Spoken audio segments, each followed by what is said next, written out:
ছেলে দেখছে আমার বাবা কতটা ইষ্টভীতি করে, অল্প প্রশস্তি দেখছে। বাবা তুমি তো ঠাকুরের কথা বলো, তোমার ইষ্টভীতি কত? স্ত্রী দেখছে আমার স্বামী তো ঠাকুরের কথা বলে, তার ইষ্টভীতি কত, সস্তানে নিয়েছে কিনা। পরীক্ষা, পরীক্ষা কোথায়? স্ত্রীর কাছে, ছেলের কাছে। তুমি নিরামিষ খাও তো, যে আত্মস্বজনের বাড়িতে গেলে অন্যরকম হয়ে যায়।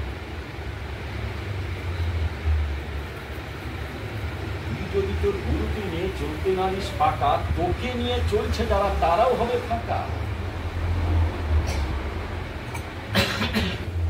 যখন খেতে বসি সবাই আমার জন্য অপেক্ষা করে তো, যে আমার স্বামী আসুক তবে আমি খাবো। সবাই অপেক্ষা করে তো, না না সে বাবা দেরি করে আসুক, খেয়ে নি আমরা। ঠাকুর দেখছেন তিনতলার উপরে যে সিংহাসনে, বলে আমি তাদের কোথায়, সিংহাসনে না খাওয়ার টেবিলে? ছেলে খেয়ে নিল, বাবার জন্য অপেক্ষা নেই। স্ত্রী খেয়ে নিল, বা স্বামীর জন্য অপেক্ষা নেই। এই ঘর আছে তো নাকি? এ ঘর আগে ছিল না, এ ঘর বেড়ে যাচ্ছে। তাহলে কোন ঘর? ভক্তির ঘর, শ্রদ্ধার ঘর, ভালোবাসার ঘর, প্রেমের ঘর। এ ঘরে জল পড়ছে। ঠাকুর অনুকূল চন্দ্রতে চলে এলেন, 58 বছর তিনি পাবনাতে থাকলেন, 22 বছর তিনি ঠাকুর বাড়ি বিয়ে করে এলেন। তাহলে 22 বছরে কি করলেন, এত কি মধু বিতরণ করলেন যে সবাই তার আকর্ষণে মোহিত হয়ে গেল। সত্য, যা বলেন তা করান, যা বলেন স্ত্রীও তার অনুসরণ করে, ছেলেও তার অনুসরণ করে। সততা। God is good, God is almighty, সর্বশক্তিমান। এবার অদ্বৈতদা একটি বাণী পড়েছিল পথের পরি গ্রন্থ থেকে, 120 নম্বর বাণী।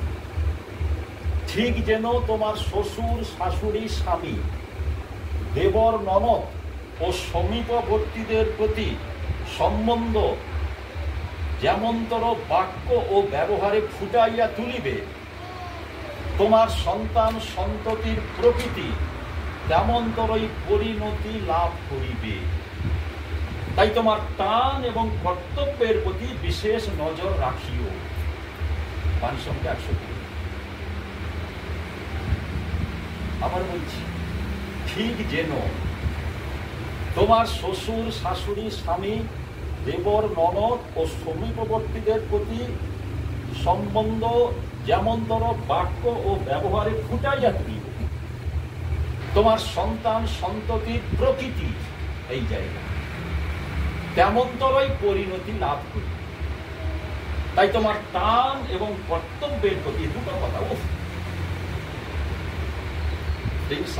আর ডিউটি, বিশেষ নজর রাখি। ফাঁকা তো এই জায়গা, এই জায়গা তো ফাঁকা, জল চলে যাচ্ছে, চুঁয়ে চুঁয়ে চুঁয়ে চুঁয়ে বাড়িতে জল রাখা হচ্ছে, তারপরে কিছুক্ষণ করে দেখবেন জল কমে গেছে। কেন? ওই ছাদা তো দেখা যাচ্ছে না। এই জল ছাদা নাকি বলে যে না, চুঁয়ে চুঁয়ে চুঁয়ে চুঁয়ে চলে যাচ্ছে। দাদা বাঁশটা তো সুন্দর, আরে বাঁশের ভিতরে ঘুমটা দেখা যাচ্ছে না, ভিতরটা তো শ্রদ্ধা ভক্তি নেই, উপরটা তো আমি খোলস, সুন্দর সাদা পরিষ্কার অভিনয় করছি। 2.5 ঘন্টা রামকৃষ্ণদেব, 2.5 ঘন্টায় চৈতন্যদেব। আরে প্রকৃত চৈতন্যদেব হতে পারেনি। প্রকৃত চৈতন্যদেব হলে আমার স্ত্রী আমাকে মানত, তোমার টান ও কর্তব্যের প্রতি সজাগ দৃষ্টি রেখো। কেন? ওই জায়গায় যদি ফাঁকা দাও, তাহলে ওই স্বামীকেও চিনতে পারবে না, শ্বশুরকেও চিনতে পারবে। গুরু ছাড়া তাদের কাউকে চেনা যায়। আমার বাড়িতে আমি ঘরে বসছি, আজকে সোমবার, জানেন তো সোমবার মানে শিব ঠাকুরের বার। আমার ঘরের দক্ষিণ দিকে মন্দির আছে, সকাল 8টা থেকে বিরাট মায়েদের লাইন। হঠাৎ নজর পড়ে গেল একটি মেয়ে প্যান্ট শার্ট পরে, হাতে ঘটি নিয়ে জল ঢাল। তার পিছনে মা আছে, মা পরেছে শাড়ি আর মেয়ে পরেছে প্যান্ট। আমি যখন ভাবছি ঠাকুর যদি আমি দীক্ষা না নিতাম নাকি এগুলো আমার দৃষ্টিতে আসতো না। বাবা দুটো মন্দিরের মাঝখানে এমন একজনকে প্রতিষ্ঠা করলেন, মা তার মেয়েকে অন্য কোথাও বিয়ে বাড়ি অনুষ্ঠান যেখানে প্যান্ট শার্ট করুক, একটি ধর্ম অনুষ্ঠানে আবার জল ঢালছে, শুধু শুতে মানে মানে শুনতে যাচ্ছে না, জল ঢালতে যাচ্ছে, তাহলে কোন পোশাকটা পরবো সেটাও মা জানে না, সেটাও মা জানে না যে কোন জায়গায় মেয়েকে আমি নিয়ে যাচ্ছি। এই মেয়ে তো একদিন আমার নাতি নাকি, তার তো মা হবে এই মেয়ে, তাহলে কোন দিকে আমি নিয়ে যাচ্ছি? ঠাকুর বলছেন না, দুনিয়ার রকম দেখে মনে হচ্ছে দুনিয়াটা সর্বনাশের পথে চলছে। গৃহযুদ্ধ, সম্পদ ক্ষয়, লোকক্ষয় কিচ্ছু নয়। দুনিয়ার রকম দেখে মনে হচ্ছে যে মনুষ্যত্বের বুনিয়াদটাও নষ্ট পেতে চলেছে। যদি দীক্ষা, শিক্ষা, বিবাহ যদি চালিয়ে না দেন, রক্ষা করা যাবে না। বিষয়টা এইটা, ঈশ্বর করে বাসেন ভালো, স্বার্থতাতে কি? তুই তারে না বাসলে ভালো, ছাইয়ে ভালা কি? আমার জীবন গর্ব করি আমি নিজেকে যে তেমন তোর পিতা তেমন তোর মা জীবনে পেয়েছি। ঠাকুরের কথা তো আছে, তাহলে হবে না কোনোদিন, কোনোদিনও হবে না। ছেলে যে বাবাকে দেখতে চায় সে বাবা সে পাচ্ছে না, স্ত্রী যে স্বামীকে দেখতে চায় তার সামনে ঠাকুরকে নিয়ে সে স্বামী সে পাচ্ছে না, মানুষকে ঠকাচ্ছে। আমার স্বামী বলতে পারছে না, ভয় বলতে পারছে না, ঝগড়া লাগবে, তুমি এটা করলে, আরে তুমি থাকো, সব জায়গায় ঠাকুরকে আনলো সমস্যা। ব্যবসায় আবার ঠাকুরকে, ঠাকুর সিংহাসন, খাবার সঙ্গে আবার ঠাকুর কোথায়? আমাকে ডেকেছে নাকি শুক্রবার ডেকেছে, ও শুক্রবার 11টার দিন আমিষ খেয়ে হয়। কেউ আমাকে বলছেন কলকাতায়, দাদা ঠাকুরকে বলেছেন নাকি যে নিরামিষ খেতে? শুক্রবার তাহলে এইতে যাবো না নাকি অনুষ্ঠান? তারা সবাই আমার ঘরে আসে, আমি যদি না যাই তাহলে ছাড়াছাড়ি হয়ে যায়। কত সমাধান করবেন আপনি? ঠাকুর আপনি কোন ধর্ম আনলেন যে খাওয়াটাও কন্ট্রোল? বলে আমি তোকে কেন দিলাম জানিস? তুই ভালো থাকবি। তুই কিসে ভালো থাকবি তুই জানিস না। বহুনিমে ব্যতীতানি জন্মানি তবচারী তান্নহং বেদ সর্বাণি মহং বেদ করম। তোমার এবং আমার বহু জন্ম গত হয়েছে, সেই সব জীবনের কথা তুমি জানো না, আমি জানি। কেন খাদ্যের সঙ্গে ধর্ম কেন দিলাম? দিলাম এই জন্য যে এই খাদ্যটা গ্রহণ করবে, এটা গ্রহণীয় নয়, বর্জনীয়। আর বর্জনীয়টা যদি গ্রহণ করো তোমাকে যেতে হবে ওই হাসপাতালে, করে দেখো ফলটা কেমন। তাহলে তো শুধু বলতাম নাম করলেই হবে, সৎসঙ্গ করলেই হবে, আর যেমন তেমন বিবাহ যেখানে সেখানে বিবাহ করলেই হবে। আজকে জীবনে মূল্যায়ন, মূল্যায়ন হচ্ছে তোমার বিশ্বাসের মূল্যায়ন। বিশ্বাস তো 16 আনা, মানি 2 আনার মতো। 16 আনা যাচ্ছে না। দীক্ষা নিয়েছি 20 বছর, দীক্ষা নিয়েছি 30 বছর, 2 আনার থেকে পরে যে 3 আনা 4 আনা গেছে, বাকি 12 আনার জায়গা ফাঁকা আছে। কিছুক্ষণ আগে একজন ঋত্বিক দেবতার সঙ্গে আমার ফোনে কথা বলছিল।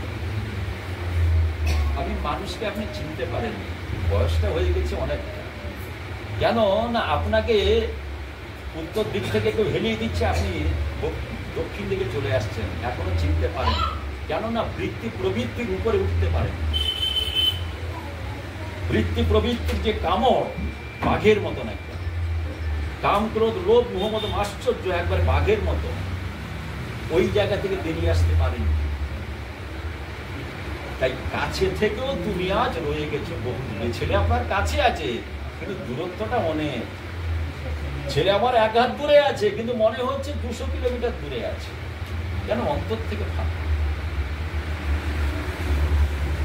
ওই কি ইটের সঙ্গে ইটের, এবার ইটের সঙ্গে ইটের বালির সঙ্গে কতটা সিমেন্ট দেব? 15টা বালি একটা সিমেন্ট দিলে হবে? মরে যায়। তার পরিমাণ মতন সিমেন্টটা মেশাতে হবে। সিমেন্টটা খালি উপরে ছুঁয়ে দিলে হবে না, তাকে গোলাতে হবে, তবে তার কার্যকারিতা পাবে। মন্দির হবে না? মন্দির হবে কেন না? মন্দির করতে গেলে যতটুকু টান দরকার ততটুকু টানের অভাব। একটা জিনিস টান, ইষ্টপদের টান না হলে যতটুকু টানের দরকার ততটুকু হচ্ছে না বলে মন্দির হচ্ছে। মদ মাথাতে একটি হয়ে দুটো লোক ইষ্ট নেশায় চলোই যদি দক্ষতারে রুখ বেগে তা ভর দুনিয়ায়, রুখ বেগে তা ভর দুনিয়ায়। মুস্তাফাপুরের যে ছেলেটি সবচেয়ে সক্রিয় তার নাম হচ্ছে নবেন। সেই ছেলেটাকে তার বাড়িতে প্রতি মাসে যখন তার ঘরে, যখন গৌরদার ঘরে মাসিক সৎসঙ্গ হতো, যাওয়া হতো। গৌরদার ঘরে যখন বন্ধ হয়ে গেল আমাকে জিজ্ঞাসা করে, দাদা কি করবো? আমি আপনার ঘরে সৎসঙ্গ হবে ভিন্দাকে বলবো। তখন দিক থেকে পাঁচা হয় সৎসঙ্গ হবে মুস্তাফাপুরে আপনার ঘরে প্রতি মাসে। আপনার 5 ভাই দায়িত্ব নেবেন, এছাড়া গ্রামের লোক দায়িত্ব নেবে। সৎসঙ্গ বন্ধ হবে। সেইখানে হতে হতে জায়গা কেনা হলো। জায়গা কিনে এখন সেই নবেন্দুকে সাপে কেটেছিল, যাকে বলা হয় কেউটেস না কপ সাপ, কি বলে জানি না। সাপে কেটেছিল, যেখানে মৃত্যু অবধারিত। রাত 12টা 1টার সময় মশারির ভিতরে শুয়েছিল, সাপে কেটেছিল। তারপরে মুখ থেকে ফেনা সবকিছু হয়ে যাচ্ছে, সেই রিক্সা করে তারপরে তাকে এগরা নিয়ে যাওয়া। অচিন্তন 25 বোতল সিরাম নাকি লেগেছে। সেই ছেলেটা নবেন্দু, যে আজকে 100-তে 100, দোকান বন্ধ, দরকার নেই আমার টাকা। কে বাঁচালো? আমার কাজের জন্য তোমাকে বাঁচিয়েছি। তোমার স্ত্রী পুত্রকে রক্ষা করার দায়িত্ব আমার, তোমার নয়। You are for the Lord, you are for the wife নয়, you are for the money নয়। তাহলে মৃত্যু পথযাত্রী একটা মানুষকে তিনি বাজালেন, যার কোনো অস্তিত্ব, তার কোনো আশা নেই। সে ঝাঁপিয়ে পড়েছে, একটা পরপর উঠে যাচ্ছে। একটা মদ মাথাতে একটা ভিমদা বলে, দাদা আমার দ্বারা এসব হয় না, ওর পিছনে আমি আছি। বয়সে বড় ভিমদা, কিন্তু এগিয়ে। কে? নবেন। কেন? সক্রিয়তা, টান। একটা মানুষ দরকার যার 16 আনা টান। আজকে জীবনে যেখানে যেখানে অভাব, সেখানে সেখানে পিছিয়ে আছে। বহু জায়গায় অভাব আছে। আর যখনই এগিয়ে যাব তখন পিছনের দিকে আমার স্ত্রী খেতে পাচ্ছে কিনা, আমার ছেলে দোকান খুলছে কিনা, না, ওদিকে তাকালে হবে। আপনারা তো আছেন, আমার বাবার চাকরি চলে গেল, মা কোনোদিন প্রতিবাদ করেননি বা আফসোস করেননি ওই চাকরিটা চলে গেল বলে আজকে আমরা খেতে পারবো, কোনোদিন মার মুখে শুনি। তখন যে আবেগে বলেননি, যে আবেগে বলে দিয়েছিলাম নাকি আজকে দেখো তো অভিযোগ, এটা করিনি, সেটা হলো, সেটা করিনি, কোনোদিন বলে। এইটা হচ্ছে চিন্তা, তোমাকে নিয়ে চিন্তা। আর তোমাকে নিয়ে যখন চিন্তা করবে তখন প্রত্যেকটা চলনাই পরিবর্তন। একটা কথা, মানুষ তোমাকে ভালোবাসুক, তুমি মানুষকে ভালোবাসবে, এটা প্রবৃত্তি মার্গী কথা। মানুষ তোমার সঙ্গে খারাপ ব্যবহার করা সত্ত্বেও তুমি যদি তাকে ভালোবাসতে পারো, সেইটা হচ্ছে তোমার শিষ্টাচারের বাহাদুরি। কি ভাষা দেখো! মানুষ তোমাকে ভালোবাসে, তুমি মানুষকে ভালোবাসবে, এটা প্রবৃত্তি মার্গী কথা। মানুষ তোমার সঙ্গে খারাপ ব্যবহার আচরণ করা সত্ত্বেও তুমি যদি তাকে ভালোবাসতে পারো, সেটা তোমার শিষ্টাচারের বাহাদুরি। তখন মানুষ জানবে কার দীক্ষিত, কে পথপ্রদর্শ, সেই আকর্ষিত হবে। আমার বাবার জীবনে বহু ঘটনা এমন হয়েছে। একজন মানুষকে আমার ঘরের পিছনে, যার ঘরে শীতলা মন্দির, দীক্ষা নিতে এসেছিল, বাবা ফিরিয়ে দিয়েছেন, আবার এসছে, আবার ফিরিয়ে দিয়েছেন, 3 বারের বার দীক্ষা দিয়েছেন। এখন সে বেঁচে আছে, বলে সত্যি তোমার বাবা একজন সত্যি মানুষ, আমরা হতে পারি।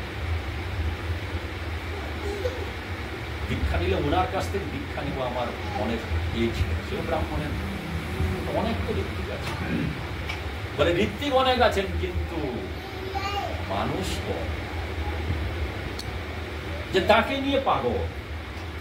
ঠাকুর বলছেন মদ খেলে নেশা হয়, কিন্তু নেশাটা যেন তাকে নিয়ে হয়, আর তাকে নিয়ে যখন নেশা হয় তখন ভার হয় না, তার কথাটা ভার হয় না, বোঝা হয় না।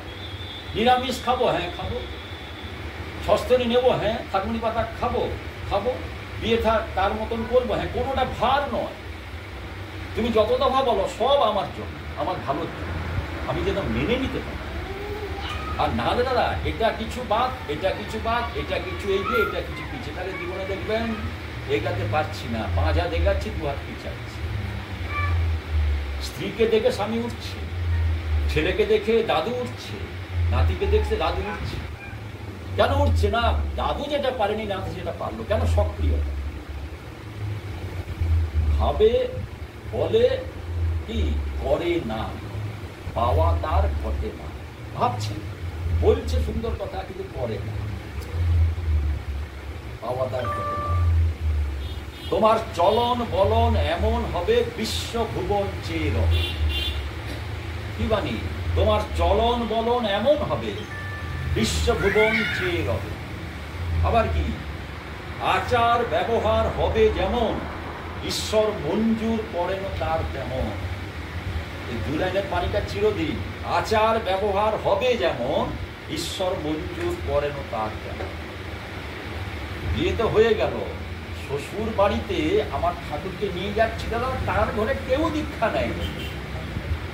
এইখানে তো আনন্দ, দীক্ষা নিলে কোনো আনন্দ নেই। যখন একবারে প্রতিকূল তখনই আনন্দ, তখন দেখবেন মুখ থেকে কথা বেরাবে। কেন না? তখন তিনি ভাষা জোগাড়। শ্বশুর ঘরে যদি 10 জন দীক্ষা নিয়েছে, বাকি 2 জন, বাকি কোনো আনন্দ নেই, সেটা 2 জন দীক্ষা হবে। কিন্তু 10 জন দীক্ষা নেয়নি, তখনই আনন্দ। কেন না? তোমাকে প্রতিষ্ঠা করছে। তাই শতনুজ্ঞাতে 4টা ভাগ আছে। 4টা ভাগ কি? প্রথমটা নাম ধরে করিতে হইবে, দ্বিতীয়টা শত অনুজ্ঞা চরিত্রগত করিতে হইবে, তৃতীয় হচ্ছে ইষ্টরীতি করিতে হইবে, আর পরের পৃষ্ঠায় যেটা আছে সংকল্প। এই দীক্ষা গ্রহণ করিয়া সর্বান্তঃকরণে যা যা আছে। কিন্তু এই সংকল্পটা বাধা বিঘ্ন যে আসে, প্রতি বাধা বিঘ্ন, তখন বাধা যখন আসছে আমি পিছিয়ে আসছি, আমার তার সঙ্গে পারা যাবে। সে উল্টা পাল্টা কথা বলতে তার সঙ্গে পারা যাবে। আমি চলে এলাম, তার মানে তুমি এখনো যোগ্য হয়ে উঠোনি, তাই তুমি পিছিয়ে। যে ক্লাসে ফার্স্ট হয়, যত কঠিন প্রশ্ন আসুক এই সিলেবাসের ভিতরে আছে, তাই সে ফার্স্ট বেঞ্চে বসে আর সব প্রশ্নের উত্তর যথাযথ দেয়, তার লাল কালি পড়ে। এখানে আমরা কি ফার্স্ট বেঞ্চে বসছি তো, আর ফার্স্ট বেঞ্চে বসার নমুনা হচ্ছে আমার বাবাকে আমি শ্রদ্ধা করি তো, আমার মাকে আমি করি তো। আর বাবা মাকে যদি বাদ দিয়ে স্ত্রীকে যদি মূল্যায়ন করি, সেখানে আমার দয়াল ঠাকুর চোখ থেকে জল। ও বাবা মাকে দূরে রেখে স্ত্রী তোর আপন হয়ে গেল। যে তোকে পৃথিবীতে আলো দেখালো, সে তোর থেকে দূরে চলে গেল। কিন্তু আমাকে নিয়ে চলছিস, প্রতি মাসে ইষ্টভীতি পাঠাচ্ছিস, নিরামিষ খাচ্ছিস, সব করছিস, কিন্তু বাবা মা তোর দূরে, আমিও তোর থেকে দূরে। আমার বাবা যখন ঠাকুরের কাজ করলেন, আমার দাদু বলেছিলেন আমার মৃত্যুর সময় তোমার দেখা পাবো না। কেন? তখন তো ফোন নেই, তাই তোমার দেখা হবে। বাবা বললেন আমি যদি সৎ পথে থাকি, আমার ঠাকুর যদি সত্য হন, তাহলে মৃত্যুর সময় আমি থাকবই, কোনো জিজ্ঞাসা চিহ্ন।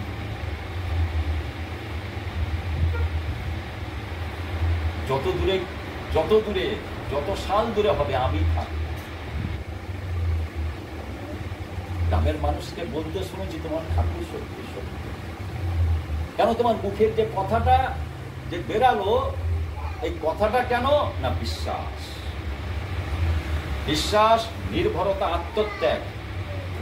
তাহলে প্রথমে বিশ্বাস, আত্মত্যাগ আগে নয়, বিশ্বাস, দ্বিতীয় হচ্ছে নির্ভরতা। আমি বাড়িতে গিয়ে বলাইটার প্রশংসা করবো তো বাড়িতে গিয়ে, দাদা একটা বাড়িতে গেছিলাম, দাদা একটি মাকে দেখে এলাম, দাদা একটি ছেলেকে দেখে এলাম, তার প্রথমে বাড়িতে আমি প্রশংসা করবো কেন? না তেমন তোর স্ত্রী হয়ে উঠুক, তেমন তোর সন্তান হয়ে উঠুক, তেমন তোর পারিপার্শ্বিক হয়ে উঠুক। এবার বলাইদার ঘরে যদি দেখি যা খাট দেখিয়ে দিল, দাদা শুয়ে পড়ুন, দাদা ফ্যান চালিয়ে দিল, দাদা এবার বলাইদার আর আমার কাছে বলাইদা তার ব্যবসা নেই, আমি খাটের সঙ্গে কথা বলবো আর ফ্যানের সঙ্গে কথা বলবো, কথা বলা যায় বলুন? তাহলে তেমন ঘর আছে, দাদা আর কি লাগবে, তার মানে কি সে চলে যাবে, সে আর ঠাকুরের কথা বলতে থাকবে না। আবার কোন কোন ঘরে আছে কি যতক্ষণ না ঘুমাচ্ছে ততক্ষণ চলছে ঠাকুরের কথা, মায়েরা বলছে, দাদারা বলছে, আমারও ভালো লাগছে সত্যি করে, এই ঘরে যেন আরো দুদিন থাকে। তাহলে একজন কি না ছেলে মেয়ে পরিবার নিয়ে ঠাকুরকে, আরেকজন হচ্ছে ঠাকুরকে নিয়ে চলছি, কিন্তু যখনই দায়িত্ব আসবে তখনই আমি পাঁচটা পেয়ে এই পাঁচটা। প্রত্যেকটা ঘরের দরজা তার একটা পজিশন, কেউ কাউকে ছেড়ে নেই, দেখি এটা একজনের সঙ্গে যুক্ত আছে, দরজা একজনের সঙ্গে, কারেন্ট একজনের সঙ্গে যুক্ত আছে, কেউ শূন্যে ঝুলছে না, কারেন্টটা আসছে একবার দামোদর থেকে যুক্ত আছে। যোগ কর্মসু কৌশল, তাই সৎসঙ্গ মানে, সৎসঙ্গ মানে একটি গান হয়ে গেল, আগে আলোচনা হয়ে গেল, খাওয়া দাওয়া করলাম, দাদা ঘুগনিটা সুন্দর হয়েছে, দাদা দাদা মুড়িটা কোত্থেকে এনেছেন, দাদা মিষ্টিটা কোত্থেকে এনেছেন, ওইটা নিয়েই চিন্তা, দাদা পনিরটা কোন দোকান থেকে এনেছে ওইটা নিয়ে চিন্তা, দাদা আপনার স্ত্রী সস্তনী নিয়েছে কিনা, দাদা থানকুনি মাথা খাচ্ছেন কিনা, দাদা প্রণাম করেন, এইগুলো নিয়ে চিন্তা। তাহলে আমার খাওয়াটা নিয়ে পরিপাটি, আরো পরিপাটি। ঠাকুর কি বললেন? যার মন যত নির্মল তার চক্ষু তত, আর জগৎটা তার নিকট নির্মল হইতেছে। গ্রামের লোক দেখছে, কেননা 100টা ঘরের পর আমার ঘর 99টা ঘরের মানুষ দেখছে যে ঠাকুরের দীক্ষা তো 2 মাস নিয়েছে, এর চলার কোনো পরিবর্তন হচ্ছে তো না, সমানে ঝগড়া করে যাচ্ছে। এখন অনুকূল চন্দ্র তার নিন্দা ছোটন বলে একজন করে যাচ্ছে রাস্তায়, দেব মানে মানে ওই যে যারা দুষ্কৃতকারী বা যাই হোক, মানে যা নয় তা ঠাকুরের নামে বলে যাচ্ছে। ভক্তরা রেগে একবারে, ঠাকুর তাকে ডেকে আনবো, বল না বলতে দে, যত ইচ্ছা বলুক বলতে দে, বলে বলে বলে চলে যাচ্ছে। ঠাকুর আপনার কি ভিতরে যে এত সহ্য করতে পারেন? আরে বলছে বলুক না, ঠাকুর আপনার নিন্দা করছে যে, আরে করতে দে না। চলে গেল, কিছুদিন পরে এসছে ঠাকুরের কাছে, কি রোগগ্রস্ত হয়ে গেছে। ঠাকুর তাকে ভিতরে আসতে দেবো, হ্যাঁ আমার কাছে দেখা করতে আসতে দে। এলো, প্রণাম করলো ঠাকুর, পুরোনো কথা আর কিছু নেই। ভক্তরা বললো, ঠাকুর এই সেই ছোট যে আপনার কথা ঠাকুরের ভিতরে জমা আছে। কি ছোটন, ভালো আছো? ঠাকুর ভালো নেই ঠাকুর। কেন? অসুস্থ ঠাকুর, পয়সা পাচ্ছি না ঠাকুর, ডাক্তার দেখানো আর পথ্য আনার পয়সা নেই। এবার ঠাকুর কি করবেন? ভক্তরা বলছে ঠাকুর দিবেন না, ও নিন্দা করেছে। এবার ঠাকুরের যিনি ক্যাশিয়ার তাকে ডাকা হলো, এই ছোটনকে এত টাকা দিয়ে দে। ঠাকুর আপনি দিয়ে দেবে, শোন ছোট, আবার যখন লাগবে আবার আসবে। হ্যাঁ ঠাকুর, আবার আসবে। চলে গেল। এবার ভক্তদের সঙ্গে ঠাকুরের বার্তা, ঠাকুর আপনি এত নিন্দা করলো, আপনি তাকে দিয়ে দিলেন, বলে সে যাবে কোথায়? যে ভগবানের নিন্দা করে সে কি বাঁচতে পারে? কিছুদিন পর সে মারা গেল, পৃথিবী ছেড়ে চলে। তাহলে তোমার কর্মফল তুমি সঞ্চয় করছো, তুমি অর্জন করছো। কেন? যে নিন্দার নয়, যে দোষের নয়, তাকে তুমি দোষী করছো, প্রকৃতি ছাড়বে না। ঠাকুর বলছেন ভগবান কাউকে বাঁচাতে পারেন না। আমরা বলি না তার দয়ে বেঁচে গেছি, নৈব নৈব চ। তিনি নিজে বলছেন ভগবান কাউকে বাঁচাতে পারে না।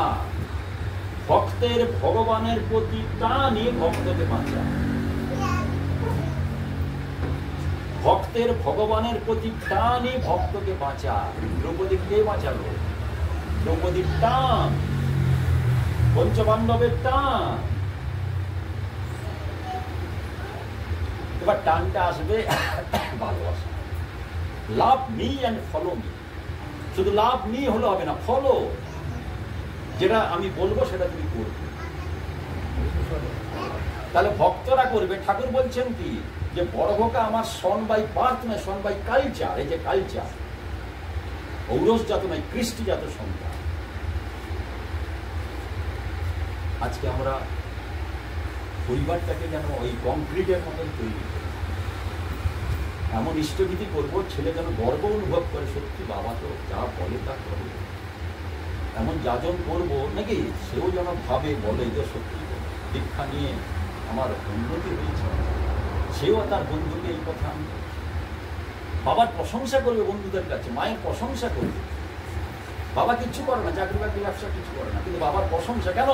বৈশিষ্ট্য, ব্যক্তিত্ব, এক্সিস্টেন্স, পার্সোনালিটি, ব্যক্তিত্ব।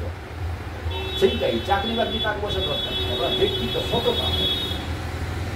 আর সেইটাই আপনার ওজন, আর কিচ্ছু নেই। আর তখনই দেখবেন আমি বেঁচে আছি। কোনো এক জায়গায় এক ব্রাহ্মণ, মানে পুজো করেন মন্দিরে, আমাকে ফোন করেছেন, দাদা এই মন্দিরে আর থাকা যাবে না। আমি কেন, কি হলো? না, যিনি দায়িত্ব নিয়েছেন তার সঙ্গে একটু ওই ক্রস হয়ে গেছে। এবার আমাকে কিছু বললো ফোনে, আপনি কাকে চাইছেন? আপনি যে ওখানে আছেন কাকে দেখে? সেবাটা কার করেন? ভাব জাগেনি এখনো? এখনো ভাব জাগেনি, শুধু ঘন্টা নাড়াচ্ছেন নাকি? ফুল দিচ্ছেন, ভাব আসেনি।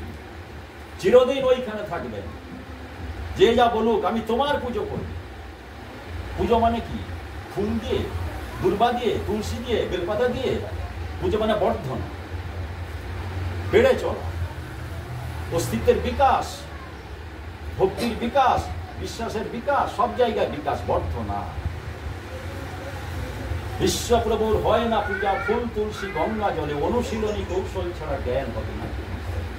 বলে দাদা আর কোনোদিন, হ্যাঁ ওই আঘাত লেগেছিল, সেই যেহেতু বলেছে, আপনার কানে লেগেছে তাই চলে যাবেন আমাকে বলছে। আমি বলছি, আমি এই বয়সে বহু জায়গায় নাকি, বহু জায়গায় দেখেছি এবং করেছি। ঠাকুরকে ছেড়ে যাবেন কোথায়? এই যে সুযোগ পেয়েছেন আরাধনা করার, নাকি কজন ব্রাহ্মণ পায়? কজন ব্রাহ্মণ? টাকা কতটুকু লাগবে আপনার পেটে ঢুকাতে? 500 টাকা রোজগার করবেন, 50 টাকার খাদ্য পেটে যাবে না। কেন? না হজম হয় না, দাদা আছে, খেতে পাচ্ছি, এটা অসুখ, সেটা অসুখ, সেটা অসুখ। রোগ মুক্তি কে করবে? সুযোগ পেয়েছেন পুজো করার, আপনি বলছেন সে বলেছে আমি ছেড়ে চলে যাই। কোনোদিনই যাবে না। এই হাতটা গুরুর কাজে লাগছে, মুখটা গুরুর কাজে লাগছে, চোখটা কার কাজে লাগছে? ভগবান অঙ্গ প্রত্যঙ্গ দিয়েছেন, তার জন্য চিন্তা। আর তখনই দেখবেন ঈশ্বর ইচ্ছা তেমন হবে যেমন চলবে তুমি, ফসল তোমার তেমন হবে যেমন উদ্ভব। তাই একটা জিনিস যেটি হচ্ছে আমাদের আচার্যদেব যেটি চাইছেন, প্রত্যেকে তার যোগ্যতা নিয়ে বড় উঠুক, বেড়ে উঠুক, সবাইকে নিয়ে, কাউকে ছেড়ে নেয়। ইষ্টমুখ গুরুমুখী জীবের প্রকৃত উদ্ধার করে। ইষ্টমুখ গুরুমুখ, ওই গুরুমুখ মানে গুরু যা বলেন সেইটাই যেন অনুসরণ করি। আর জীবের প্রকৃত উদ্ধার মানে ওইটাই কিন্তু অনুসরণ। আর তখনই দেখবেন যে না, আচার্য দেবের কথা অমৃত লাগছে। আর তখনই দেখবেন যে না, আমি আমার ভিতরে ঠাকুরত্ব ভাব ফুটে উঠছে, বিকশিত হচ্ছে, তার কোনো শেষ নেই। অফুরন্ত বেড়ে চলছে। যেটা পারিনি 1 বছর আগে, সেটা পারছি। কেন? ওই ঠাকুরত্ব জায়গাটা আমার হয়েছিল না। আমি সব পারি, আমার ভিতরে সব শক্তি আছে। কোনো পড়াশোনার দরকার নেই, কোনো লেখাপড়া কিচ্ছু দরকার নেই। মা মনমণি দেবীর কোনো লেখাপড়া ছিল নাকি? ভগবান কিন্তু গর্ভে ধারণ করেছেন, বিএমএ পাস করেছিলেন, কিছুতে পাস করা নেই। কি ছিল? ভক্তির ওজন পাহাড়ের মতন, হিমালয় পাহাড়ের মন্দির এতটুকু কেউ নড়াতে পারে, সেই জায়গায় পৌঁছাতে হবে। আর তখন দেখবেন মরিতে চাহি না আমি সুন্দর ভুবনে, মানবের মাঝে আমি বাঁচিবার। মৃত্যু চাই না, ঠাকুর বলছেন মরণা নিরোনা ভারত মৃত্যুকে অবলুপ্ত। মন্দিরের আশীর্বাদ হয়েছে যত তাড়াতাড়ি সম্ভব কিভাবে করা যায় সেইটাই মাথায় ঘুরপাক করবে। কাকে দিয়ে কিভাবে হবে, কেমন হবে এসব চিন্তা করবেন না, হবেই, সবাই লাগলে হবে। পিঁপড়ার মতন ওই ওই যে কাঠবেড়ের মতন কেউ আমরা বড় নয়, সবাই ছোট, কিন্তু সামগ্রিকভাবে ঐক্য। একটা কথা আছে না, ইউনিটি স্ট্রেংথ, মানে কি একতাই বল, সেইটাই চলা, সেইটাই হওয়া, সেইটাই পরম পিতার আদম চরণে আপনাদের গতিপথ থেকে পরম শান্তি, স্বস্তি, আনন্দ, মঙ্গল, কল্যাণ, ইষ্ট সুদীর্ঘ নিরোগ জীবন প্রার্থনা। জয় গুরু, বন্দে বন্দে।